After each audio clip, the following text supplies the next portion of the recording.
In this tutorial, we're going to cover the basics of low light photography.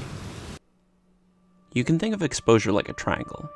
The three main settings that affect your exposure are the corners of this triangle: shutter speed, aperture, and ISO.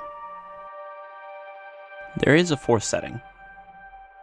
Adding a flash significantly changes how you expose your image.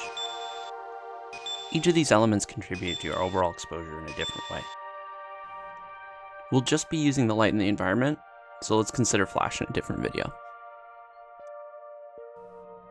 Looking at the other 3 points, we have ISO, which refers to how sensitive the sensor is to light, shutter speed, which controls how long the sensor is exposed to light, and aperture, which controls how much light passes through a lens diaphragm.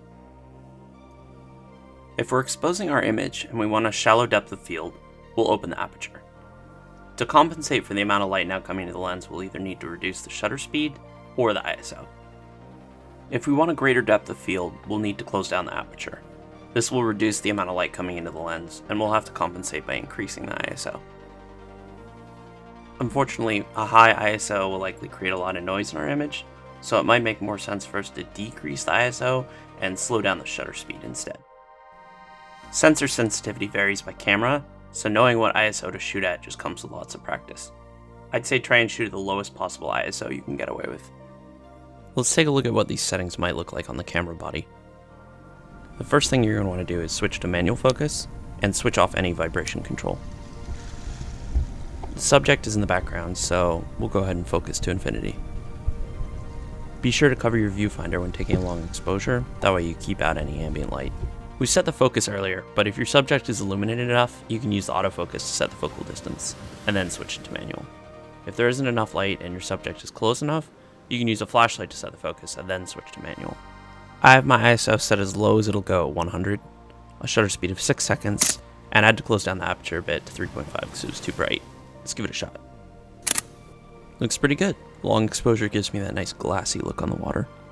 What you'll notice here is that as I'm adjusting the exposure, the camera is telling me that the exposure is simulated in live view. This means that the final image might be different from what you're seeing here in live view.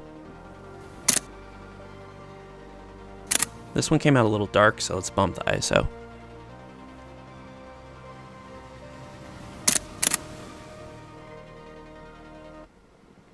So it looks like there's a freight ship coming in. I'm going to see if I can adjust my settings and get a good capture of that.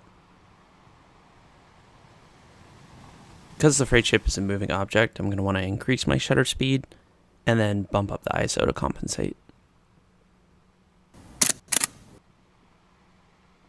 Generally, 1600 is pretty safe on this camera. You can just see it peeking into the corner of the frame there. See if I can reframe it.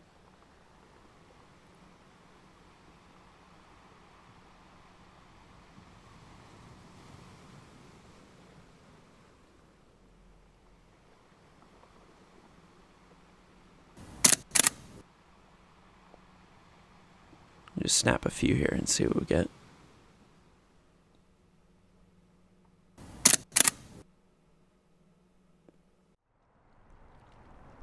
So what I'm trying to do here is increase the shutter speed as much as possible and then bump up the ISO, but not so far that it gets grainy. So we still want to get a good exposure, but we want the shutter to be moving fast enough that the freight ship isn't blurry.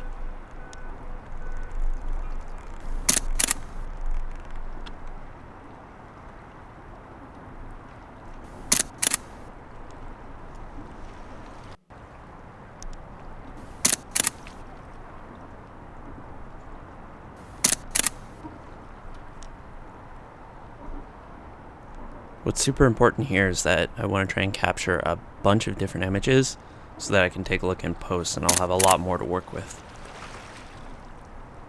Although it looks like I'm starting to lose the moment as the freight ship gets out of the frame.